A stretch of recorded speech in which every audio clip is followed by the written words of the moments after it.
ہونا تو یہ چاہیے کہ دوسرے اداکار اور اداکارائیں دیکھ کے عبرت حاصل کریں کہ بھائی کتنی ہی فٹنس کر لو. یہ لوگ تو کروڑوں روپے اپنی فٹنس پہ خرچ کرتے ہیں. مجھے کسی نے بتایا تھا کہ کوئی اداکارہ پتہ نہیں 2 کروڑ روپے اس کی صرف سالانہ اس پہ ڈسٹمپر پہ خرچ ہوتے ہیں. 2 کروڑ یا پتہ نہیں 1 کروڑ ڈسٹمپر پہ, میک اپ پہ, یعنی کہ بھائی دیکھنے میں کیا نظر آئے, اٹریکٹیو. تو جب تک وہ اٹریکشن ہوتی ہے دنیا سلوٹ کرتی ہے, ان کے گانے سنتی ہے, دنیا کہتی ہے واہ واہ واہ. کہیں گزر جائیں تو جھک جھک کے لوگ کوشش کرتے ہیں ان سے سلام کریں, آٹوگراف لیں, ان کے ساتھ اپنی سیلفیاں بنائیں. اب بناؤ نا اس راکھ کے ساتھ اپنی سیلفی ہے بھائی. اب اس سے وہ مر گئی تو بغلگیر ہو نا اس سے. جو جنازہ جب پڑا ہوا ہے تو بولو نا کہ میں اس کی فلمیں بڑے شوق سے دیکھتا تھا, میں بھی اس کے ساتھ ہی لیٹوں گا, مجھے بھی قبر میں اس کے ساتھ لے کے جاؤ. غیر مسلموں کے ہاں تو میت کا عجیب ہی حال ہوتا ہے. ان کے تو بہت خطرناک, جب جلانے کا منظر میں نے یوٹیوب پہ دیکھا, بعض مردے جو ہندو لوگ جلاتے ہیں تو اتنا وحشتناک منظر. اس پہ نیچے کسی کے کمنٹس تھے الحمدللہ علی نعمت الاسلام, تمام تعریفیں اس اللہ کے لیے جس نے ہمیں مسلم بنایا. اپنے باپ اپنی ماں کے ساتھ ایسا وحشیانہ عمل کرنا, اس کو اپنے سامنے جلا دینا. تو عبرت ہونی چاہیے, مگر عبرت کے اس موقع پر عبرت بولو بھائی نہیں ہوتی, اور بغاوت پھیلتی ہے. لوگ ان کی تعریفوں میں زمین آسمان کے قلابے ملاتے ہیں.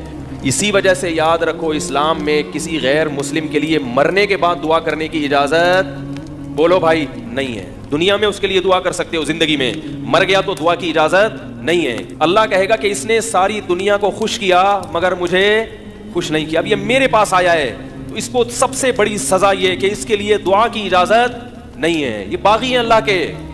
جب تک غیر مسلم زندہ ہے امکان ہے کہ توبہ کر لے گا, اس لیے آپ اس کو برا بھلا مت کہیں. مر گیا اب نہیں, بغیر توبہ کے چلا گیا تو اللہ نے کسی کو 40 سال مہلت دی, کسی کو 50 سال, کسی کو 60 سال.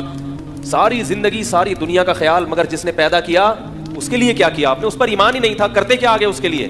عبرت کی بات ہے, اللہ عبرت کا نشان بنا دیتے ہیں. مگر افسوس موت کا یقین ہم سب کو ہے کہ مرنا ہے.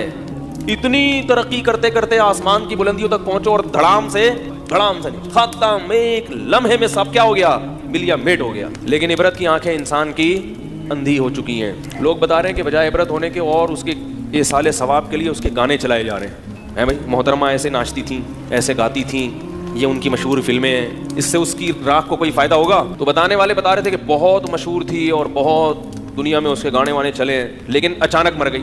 تو میں نے کہا اب تو لوگوں کو بڑی عبرت ہوئی ہوگی, یار کتنی دنیا کمائی اس نے, عزت کمائی, اور وہ عزت 1 منٹ میں بولو بھائی خاک میں مل گئی. اداکارہ ہوگی تو ظاہر ہے خوبصورت بھی ہوگی. تو یاد رکھیں سکون اور اطمینان اللہ نے خواہشات کی تکمیل میں نہیں رکھا. سکون اس میں رکھا ہے کہ جتنا مل رہا ہے اس کو اپنی ضرورت سے زیادہ سمجھیں, اور یہ یقین کر لیں کہ میں اس کا بھی مستحق نہیں ہوں. سفر میں اتنی چیزوں کی ضرورت نہیں ہوتی, یہ مجھے میری ضرورت سے زیادہ